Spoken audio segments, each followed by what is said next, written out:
सांप तो हम जहाँ भी रहते हैं वहाँ बहुत सांप है।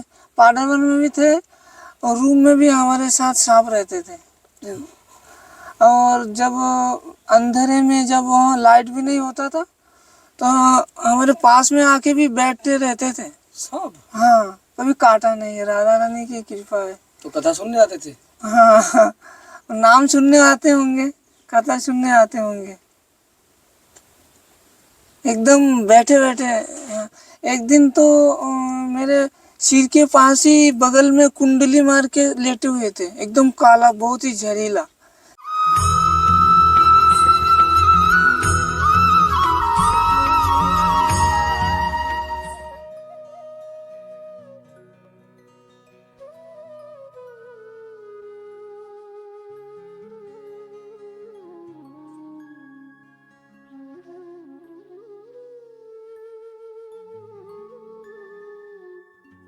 जय जय श्री राधे साथियों, आप सभी भक्तों के चरणों में दास ब्रजेश गौड़ का कोटि कोटि प्रणाम।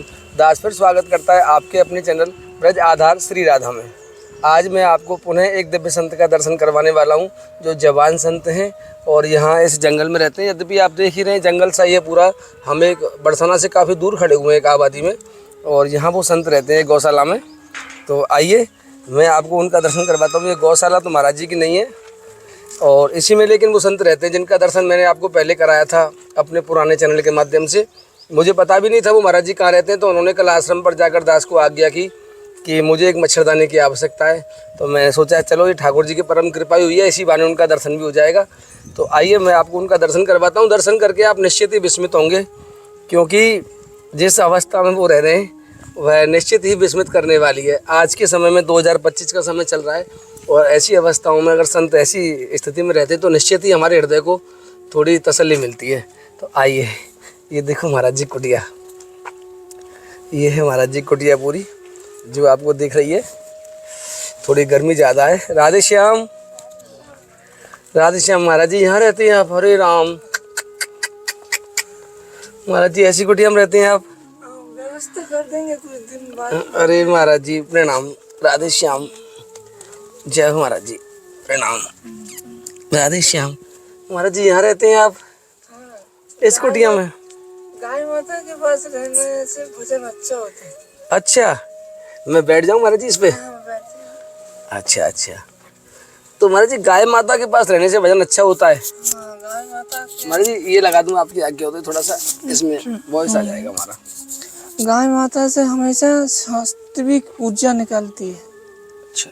ऋषि मुनि जंगल में रहते हैं, सारे ऋषि मुनि गाय माता रखते थे। कामधेनु होती है और यही कामधेनु होती है, जिसकी सेवा अच्छे से होती है तो जो गाय प्रसन्न होती है वो कामधेनु बन जाती है।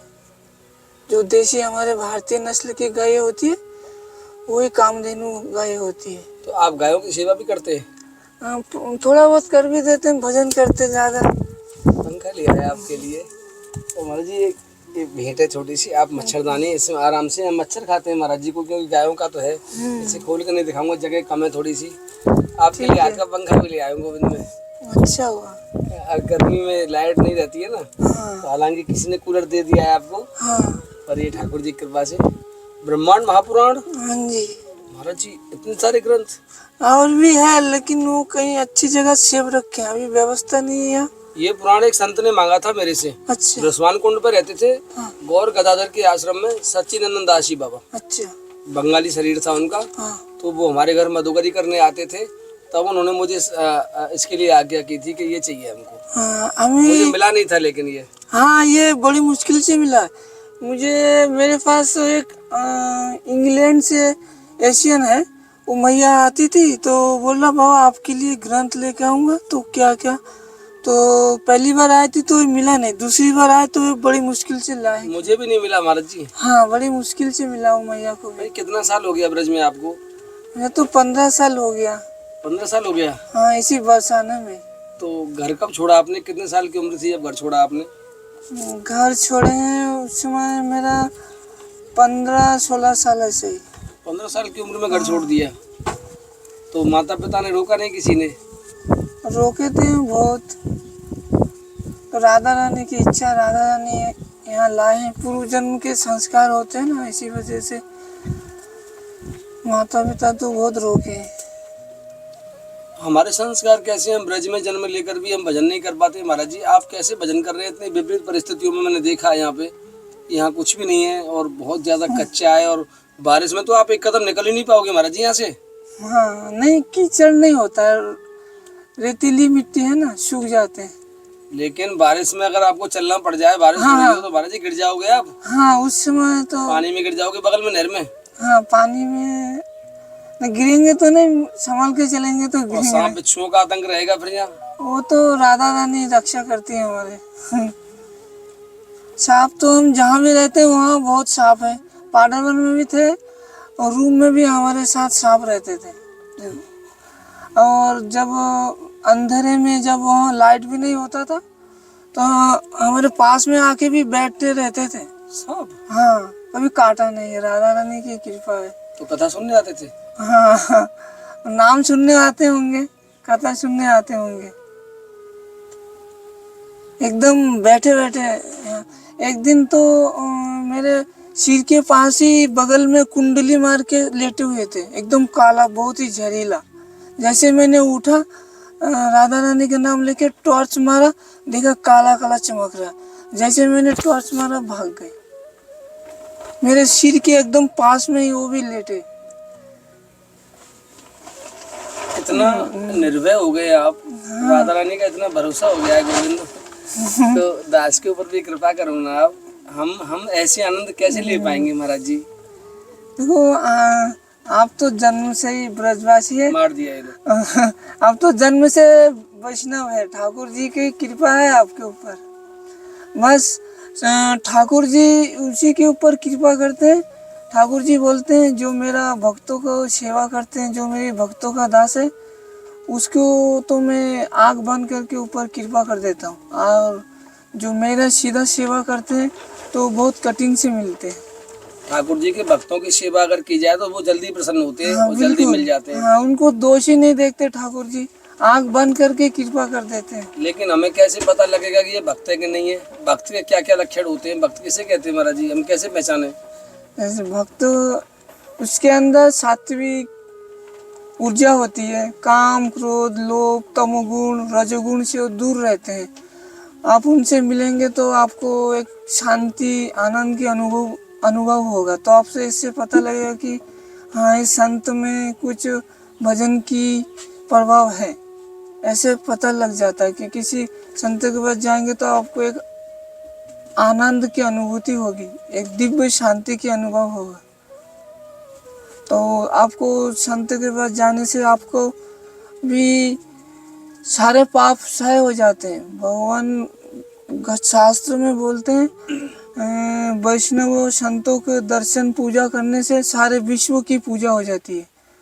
और उनको सारे क्षण भर में तीर्थ, जैसे हमारे भारत में कितने पवित्र धाम तीर्थ हैं, उनमें तीर्थ में भी आप जाएंगे, पवित्र नदियों में स्नान करेंगे, उसमें भी बहुत ही देर में उसकी फल क्रिया होती है। और संतों के पास जाने से इसके तुरंत क्रिया मिलती है। ये फर्क है। हाँ ये फर्क है, क्योंकि जैसे तीर्थ में आप जाएंगे तो आप खुद आप उनके पास चल के जा रहे हैं, संत तो आपके पास स्वयं आ भी सकते हैं। यह एक प्रत्यक्ष प्रमाण है संतों की। ये संतों की ऊपर ये कृपा की है, जो भक्तों को कृपा करने के लिए ठाकुर जी ने ये प्रभाव दिए हैं। हमको महाराज जी, हमको लगभग 5 साल हो गया हाँ जी। संतों के दर्शनों को करते करते, सेवा करते करते। मैं आपसे ज़्यादा कदा कभी कहता रहता हूँ कि हमारे वीडियो में कुछ ना कुछ खास होता है, नया खास होता है। आज की वीडियो में क्या खास है, अगर आपने समझ में आ गया हो आपकी में, तो मैं आपको बता दूँ।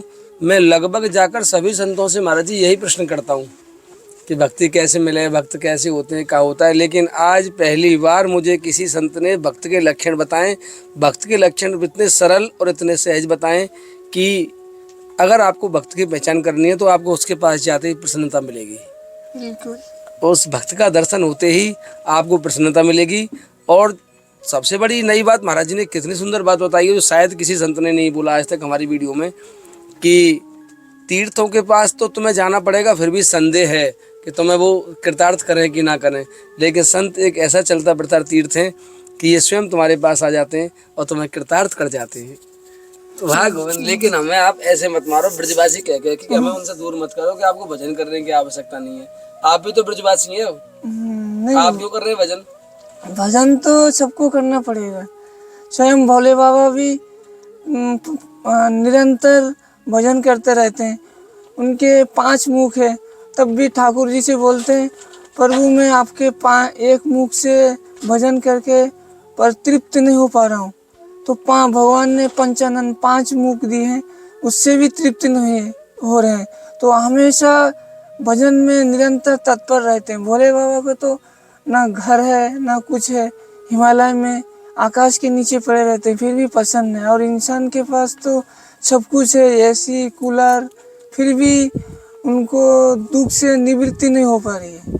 अच्छी व्यवस्था है, संतान है, माता पिता है, पत्नियां हैं, कितने सहयोग करते हैं, फिर भी शांति नहीं मिलती है। क्योंकि शांति एकमात्र भगवान के चरणों में है, और जहाँ गाय माता रहती है वहाँ शांति है। बिना गाय माता के तो भजन भी नहीं होते। हमारे गुरुजी बोलते हैं जिस संत के पास गाय ना हो, वहाँ पे जिस घर में गाय ना हो, तो उस घर से तो पानी भी नहीं पीना चाहिए। वाह, गाय की इतनी महिमा है। भोले बाबा भी गाय के साथ ही भजन करते हैं। एक बार भोले बाबा को बहुत ही उतावला हो रहे थे, अपनी अंदर इतनी जलन सी महसूस हो रहे थे, कहीं उनको शांति नहीं मिला। तो भोले बाबा स्वयं गोलोक धाम में गए, सुरभि गौ माता से निवेदन किया। सुरभि गौ माता ने उनके ऊपर कृपा की, उनको दूध पिलाया, दूध से नहलाया, तब जाके उनको दिव्य शांति मिलती है। तभी भोले बाबा को दूध से नहलाया जाते हैं। दूध, गाय माता के दूध में दिव्य शांति मिलती है। गाय माता के आप दूध में देखेंगे, गाय माता के चरणों की चिन्ह दिखाई देते हैं। अन्य जर्सी गाय, भैंसों की गाय में वो गाय माता का चरण चिन्ह नहीं दिखाई देते, क्योंकि गाय और भगवान कृष्ण में कोई अंतर नहीं है। गाय राधा है, गाय साक्षात भगवान कृष्ण है, प्रत्यक्ष गाय माता है। और गाय माता के बिना कोई शुभ कोई कर्म नहीं होते, बिना पंचगव्य के कोई पूजा पाठ कुछ भी नहीं होते। आजकल संत भी बिना गाय के भजन कर रहे हैं तो विघ्न आ रहे हैं। गाय माता के बिना तो हम एक क्षण भी जीवित नहीं रहते हैं। शास्त्र में लिखा है गाय माता के बिना हम जीवित नहीं रह सकते, क्योंकि गाय माता से हमें प्राण मिलती है, और प्राण के बिना इंसान एक भी क्षण जीवित नहीं रह सकते। गाय माता के बिना भगवान कृष्ण तो प्रणाम भी स्वीकार नहीं करते हैं। आज तो संत लोग बड़े बड़े मठ खोल के रखे हैं, और बहुत सारे आश्रम में तो गाय नहीं है। जैसे अभी बालाजी के आश्रम में आपने सुना है कि गाय, वो प्रसाद में जो घी था वो चर्बी मिला हुआ था, क्योंकि मंदिर में गाय होनी चाहिए। अपने हाथों से दूध को मंथन करके घी बनाना चाहिए, तो उस गाय से भोग लगाना चाहिए ठाकुर जी की। बाहर से तो सारे अशुद्धि है। गाय माता से जो द्रव्य मिलती है उससे ही शुद्ध होती है सारे। हमारे शरीर भी पंचगव्य से शुद्ध होते हैं।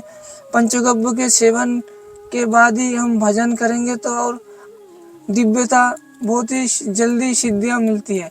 और गाय माता के पंचगव्य के बिना तो कोई पूजा पाठ भी नहीं होते। आजकल देखो, गाय माता जब धरती पर नहीं रहेगी ना, तो ये धरती भी रसातल में चली जाएगी। भगवान भी कुछ नहीं कर सकते, भगवान भी गाय माता के बिना कोई लीला नहीं कर सकते। जहाँ पे गैया मैया रहती है, जिस घर में दूध मक्खन रहते हैं, वहाँ तो भगवान बिना बुलाए जाते हैं। जैसे गोपियों को घर में गोपियाँ भगा देती थी, पर भी भगवान जबरदस्ती जाते थे, क्योंकि गाय माता और संतों से प्रिय भगवान को कुछ भी नहीं है। महाराज जी, कुछ ऐसे भी संसार में भक्त रहते हैं ठाकुर जी के, जो एक एक फ्लैट में रहते हैं शहरों में। फ्लैट होते हैं ना, 4थी मंजिल पे, 5वीं मंजिल पे फ्लैट है उनका। वो भी बोलते हैं हमारे लिए एक गाय रखने की जगह नहीं है। इतनी दुर्भाग्य कैसे रखे महाराज जी, जहाँ गाय और संत देखने को नहीं मिलते। ऐसे ऐसे भक्त आपका दर्शन कर रहे हैं महाराज जी इस समय, जिनके घरों में गाय रखने की जगह नहीं है, या ऐसी पॉसिबिलिटी नहीं है कि वो संत भी वहाँ आते हों। वो ब्रज के प्रति बहुत ज़्यादा लगाव रखते हैं, इतने गौर से देखते हैं, वह आपका सत्संग सुन रहे हैं। देखो इस समय सभी संत, ये सब संत है मेरी दृष्टि में, आपका सत्संग सुनने वाले भी संत हैं हाँ सब। बिल्कुल। तो वो लोग क्या करें, संत और गौ माता उनको नहीं मिलती है वहाँ, तो उन्हें क्या करना चाहिए? देखो गाय माता की भगवान कृष्ण की जब कृपा होगी तब गाय मिलती है। बिना, जिस घर में गाय माता नहीं रहती वो घर तो शमशान घाट है, उस घर से तो पानी भी नहीं पीना चाहिए। बिना गाय के तो कोई शुभ कर्म ही नहीं होते हैं। गाय तो हमारे घर में भी नहीं है महाराज जी, गाय होनी चाहिए जगह ही नहीं है बांधने की। पहले दिल में तो मन में श्रद्धा भाव रखो, गाय के लिए जगह हो जाएगी। मन में तो बहुत श्रद्धा है, मन में तो बहुत है महाराज जी, खूब प्रयास किया लेकिन कर ही नहीं पाए। हम अपने आश्रम पे ही गाय बांध रहे थे, अच्छा। लेकिन वो हमें खाली करना पड़ेगा। उसने अल्टीमेटम दे दिया 21 मई का, हमें वो खाली करना पड़ेगा महाराज जी। तो इसलिए गाय की व्यवस्था नहीं यहीं पे कर रहे थे हम पूरा बनवा के पक्का करवा रहे थे, लेकिन अब पता नहीं श्री जी कहाँ भेजेंगी, अभी तो कोई डिसाइड हुआ नहीं है। श्रद्धा रखिए, व्यवस्था हो जाएगी।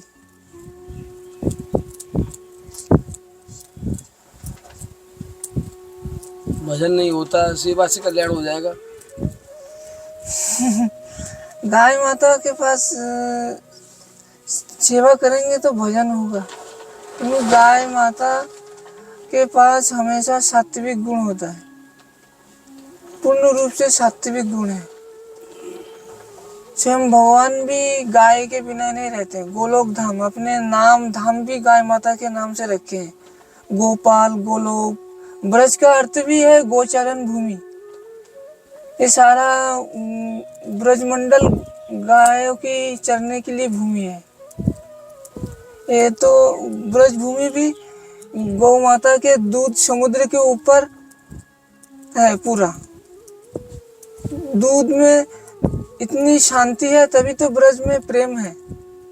दूध के कामधेनु गौ माता के समुद्र के ऊपर ही ये ब्रज मंडल है।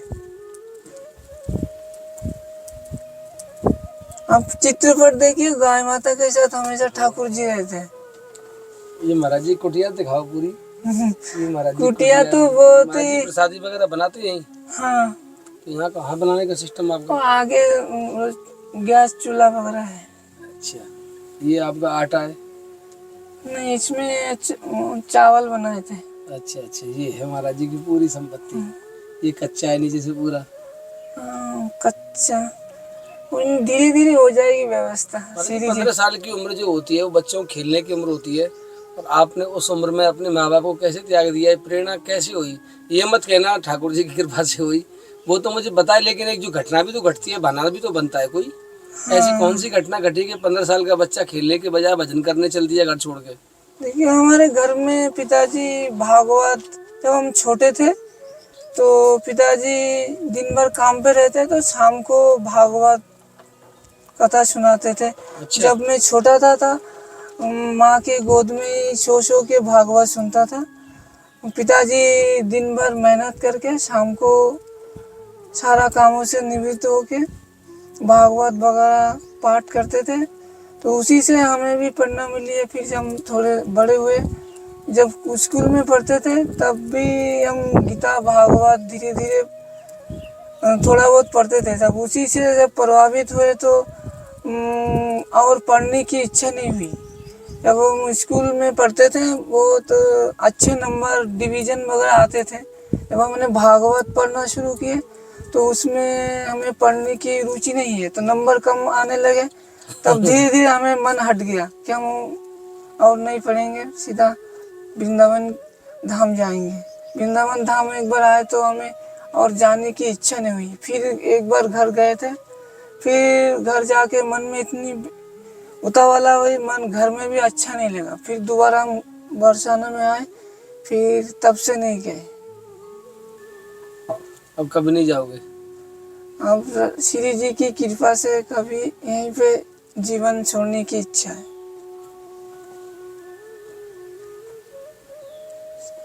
भजन करोगे तो आप कहते हैं सेवा से भी परमात्मा मिल जाते हैं, तो फिर आप सेवा करो ना, फिर संत होगी, हमारे आश्रम में चलो।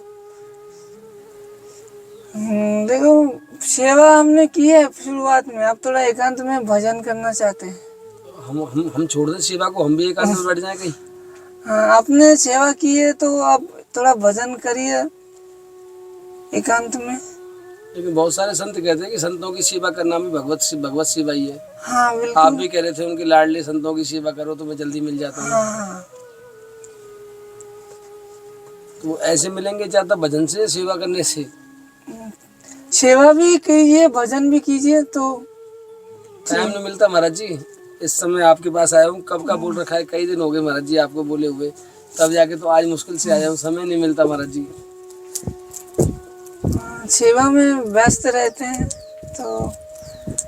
भाई कोई संत का शिष्य होगा मान लो, तो वो संत की सेवा करेगा, भजन करेगा, भजन करने बैठेगा, संत भूखा मर रहा है, तो सेवक के भजन कहाँ बताया? सेवक तो खड़ा हाथ जोड़ के खड़ा रहेगा दरवाजे पे। तो महाराज जी क्या आदेश है जिससे आपका भजन हो? संत तो भूखा मरते नहीं है, राधा रानी सबकी व्यवस्था करते हैं। पूरे ब्रजमंडल में कहीं भी रह जाए संत कभी भूखा ही नहीं रहता। किसी किसी के माध्यम से उनकी सेवा चलती रहती है। जैसे आपके अंदर राधा रानी ने वो भाव दिए हैं, आपके माध्यम से सेवा हो रही है, वो उन्हीं की प्रेरणा से ही हो रही है। नहीं तो और भी तो बहुत सारे ब्रज में हैं, वो क्यों नहीं कर रहे? तो आपको माध्यम बनाया गया है, श्री जी आपको एक विशेष पात्र बनाए हैं, तो अनुग्रह किए, तभी आपके माध्यम से संतों की सेवा हो रही है। हम तो अपराध करते हैं महाराज जी, दिन पे दिन अपराध करते हैं। हम तो देखो इंसान से तो अपराध होता ही है, तो ठाकुर जी से बस इतना ही प्रार्थना करना चाहिए कि हमें गाय माता और संतों से कभी अपराध ना मिले, उनको अपराध ना हो जाए उनसे। महाराज जी ये बैकुंठ आदि है कहीं जो शास्त्रों में लिखा रहता है, ब्रह्मांड पुराण में बहुत सारा, भागवत जी में ऐसा बैकुंठ, ऐसा स्वर्ग, ऐसा नर्क, ऐसे लोकांतर, ये सब कुछ है? ब्रह्मा विष्णु महेश तीनों है सब कुछ महाराज जी? ये क्या है ये रहस्य पूरा? देखिए शास्त्रों की वाणी साक्षात भगवान की वाणी है, झूठ नहीं होते। जैसे वर्णन किया हुआ है वैसा ही है। आप साक्षात उतना भजन करेंगे जब साक्षात अपने शरीर गोलोक धाम वैकुंठ जाएंगे तो आपका उसका प्रत्यक्ष दर्शन होगा, तो उसका अनुभव होगा। शास्त्र में जैसे वर्णन है तो आप दर्शन करने के बाद आपको भी ऐसा अनुभव होगा कि हाँ शास्त्र में जैसे लिखा था वैसे ही हम दर्शन कर रहे हैं। गोलोक धाम वैकुंठ धाम बैकुंठ है महाराज जी? बिल्कुल है। देखिए ब्रज तो देखिए साक्षात गोलोक धाम ही है, ये अब तो साक्षात गोलोक धाम में ही है। गोलोक धाम जब भगवान दोपहर में अवतरित हुए थे तब पूरा गोलोक धाम ही धरती पर है। जो जो गोलोक धाम में वही वही यहीं सारे आए हैं। ब्रज में गोलोक में जैसे जमुना बहती है, गाय सुरभि गाय माता रहती है, तो ब्रज में भी सारे वैसे ही है।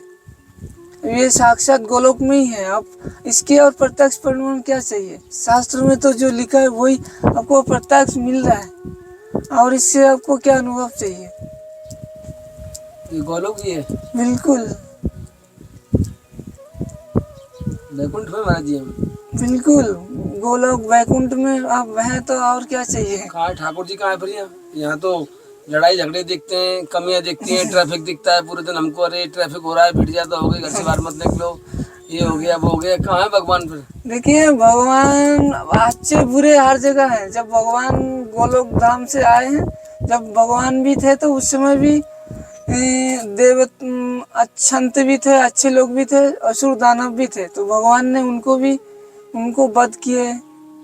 जो अच्छे लोगों को संतों को अत्याचार करते हैं उसको, उस राक्षस को वध किए हैं। तो आज भी है, पहले भी थे। ये तो धर्म अधर्म का तो निरंतर युद्ध चलता ही रहता है।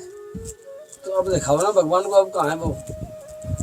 भगवान देखिए प्रत्येक हर जगह विराजमान है। आप उनको बस पूरा संपूर्ण रूप से समर्पण कीजिए, आपको हर जगह दिखेगा। आपके हृदय में, सबके हृदय में दिखेगा। आपके जैसे हृदय में आप दर्शन करेंगे, आपके सामने भी, सबके सामने गाय माता जीव जंतु सबके हृदय में आप भी गौ माता के तरह एक सात्विक ऊर्जा में रहेंगे तो आपका मन एकदम निर्मल हो जाएगा, तो आप स्वयं अनुभव करेंगे, फिर प्रश्न ही नहीं रहेगा। जब हमारे द्वारा उत्पन्न होगा वो भगवान, हमारे हृदय से उत्पन्न होंगे वो, बिल्कुल। तो फिर आपने घर पे ही भजन क्यों नहीं किया? आप ब्रज क्यों आए? जब वो सब जगह व्याप्त है, सब जगह प्रकट हो सकता है हृदय में, तो आप ब्रज क्यों आए? देखिए ब्रज भूमि में, घर में, देखिए घर में भी हो सकता है, आपने सही प्रश्न किए। घर में सभी अनुकूल नहीं है। अगर सभी अनुकूल रहते, अगर माता पिता भाई बहन भैया भाभी जी सभी भक्त होते हैं, तो वो परिवार में घर पे रह के भी वो घर भी बैकुंठ गोलोक धाम बन जाता है। अगर सभी एक जैसे नहीं है ना होते, तभी घर छोड़ना पड़ता है, तो उसमें विघ्न आते, तभी जाके घर छोड़ना पड़ता है। अगर सभी अनुकूल होते हैं परिवार में, तो वो घर पे भी मिल जाएंगे। अब घर पे सभी अनुकूल नहीं है, उसमें विघ्न आएंगे, फिर विपत्तियां आएंगे, तो उससे अच्छा घर छोड़ के ब्रज में ही भजन करो। लेकिन संत लोग तो ऐसा बताते हैं कि प्रतिकूलता में भजन ज्यादा अच्छा होता है। प्रतिकूलता में, देखिए प्रतिकूलता में ऐसा एकदम सटीक नहीं है। प्रतिकूल में तो जिसको जैसा अनुभव होता है, अपने अंदर से प्रेरणा मिलती है कि हमें यहाँ पे रहने से भजन में अनुकूलता नहीं होगी, तो स्थान संत छोड़ देते हैं। हर संतों का थोड़ा विचार मतभेद अलग अलग होते हैं। वो देखिए ठाकुर जी स्वयं बोलते हैं, मैं सबके हृदय में रह के ही अपने आप प्रेरणा देता हूँ कि मुझे कैसे भजन करके प्राप्त करना है। तो सबको भगवान अलग अलग दिशा दिखाते हैं, संसार को एक तरफ से चेतना देने के लिए। सारे संतों की अलग अलग महिमा है। अब संतों की महिमा भक्तमाल पढ़िए, ठाकुर जी की लीला समझने में आसान है, लेकिन संतों की महिमा समझना कठिन है। तो ठाकुर जी वो प्रेरणा भी स्वयं ठाकुर जी देते हैं। ठाकुर जी हृदय में अपना गीता में बोलते हैं ठाकुर जी को अर्जुन से कि मैं ही अपने भक्तों के हृदय में वास करके मुझे कैसे प्राप्त करना है, कैसे भजन करना है, मैं स्वयं ही उसको मार्गदर्शक करता हूँ। उसी हिसाब से भजन करता है। सबकी अलग अलग प्रक्रियाएं देते हैं भगवान। जिसको घर पे अनुकूल हो गई है, वो घर पे भी भजन करके ठाकुर जी की प्राप्ति है। जैसे भक्तमाल में आते हैं नामदेव जी, उनको 56 बार ठाकुर जी दर्शन दिए, वो भी गृहस्थी है घर पर ही। उनको घर पे अनुकूल हुए, तो उनको घर पर ही भजन, घर ही अपना बैकुंठ बना दिए। अब जिनको गोलोक में ही मन अटका हुआ है, तो गोलोक में आके ही भजन करके शांति पा रहे। महाराज जी, आपने मेरे प्रश्न सब खत्म कर दिए। मैंने आपसे इतने जटिल प्रश्न पूछे महाराज जी से, खूब प्रश्न पूछे मैंने महाराज जी से, लेकिन महाराज जी ने बड़ी सहजता में उत्तर दे दिया। वास्तव में प्रतिकूलताओं भजन हो सकता है, संतों का अलग अलग मत होता है ये, लेकिन सबके अलग अलग मत हैं। ऐसा ना हो प्रतिकूलता कहीं भजन में बाधा बन रही हो। अगर वो प्रतिकूलता भजन में बाधा बनती है तो घर को त्याग देना चाहिए। अगर वह प्रतिकूलता भजन में बाधा नहीं है तो उस प्रतिकूलता को सहन करना चाहिए। घर मत छोड़ो। अगर भजन आपका चल रहा है तो, यानी भजन अगर आपका बंद होता है तब घर छोड़ना है आपको। ये महाराज जी ने बोला है, क्योंकि मेरे पास बहुत सारे फ़ोन आते हैं और काफ़ी लोग कहते हैं कि हम ब्रज आ रहे हैं, हम छोड़ के आ रहे हैं सब कुछ। महाराज जी काफ़ी फ़ोन आते हैं मेरे पास भक्तों के, हम भैया ब्रज आ रहे हैं। तो इसलिए हम अपने भक्तों के महाराज सबके क्वेश्चन करते हैं संतों से, जिससे उनको हमारी वाणी से तो कोई विश्वास करेगा नहीं, तो आपकी वाणी से उनको ये लगेगा कि वास्तव में संत ने सही कहा है। हाँ, क्योंकि बहुत सारे माता पिता दुखी होते हैं, एक ही संतान है। हाँ, तो उनको अगर संतान ही चाहिए तो उनको भी भक्त बन जाइए, तो वो भी अगर ठाकुर जी की सेवा करे, अपने संतान को प्रसादी भोग संतान को पवाए, खुद भी भजन करे, अपने बच्चे को भी करे, तो संतान घर बैठ के कर सकते हैं। अगर आप खुद नहीं करेंगे, ना उनको करने देंगे, तब तो वो घर छोड़ ही देंगे ना। बहुत सारे संत बोलते हमारा एक ही संत है, हम कैसे जिएंगे। अरे इतनी बुद्धि खराब क्यों है? आप खुद भी घर पे भजन करो ना, आप संतों को, अपने बच्चों को भी भजन करने दो, तब तो शांति आनंद आएगा। ना खुद करेंगे ना अपने बच्चे को करने देंगे। इतनी बड़ी बुद्धि खराब है। ये भगवान की माया और कुछ नहीं है। ना खुद करेंगे ना अपना संतान को करने देंगे। खुद करें तो संतान भी घर पे करे, माता पिता की सेवा भी हो जाएंगे, और इससे आनंद की क्या बात है? फिर वो संतान आ ही नहीं सकता। खुद करेंगे भी नहीं, करने भी नहीं देंगे, तभी तो घर छोड़ना पड़ता है। बिल्कुल महाराज जी। ठीक है महाराज जी, आपके भजन में बाधा बने, हमें क्षमा करना आप। कोई बात नहीं। उन्हें कोई आज्ञा हो मेरे लिए तो आप मुझे आज्ञा कर सकते हैं निसंकोच महाराज जी। कोई भी सेवा हो आपकी कैसी भी गोविंद।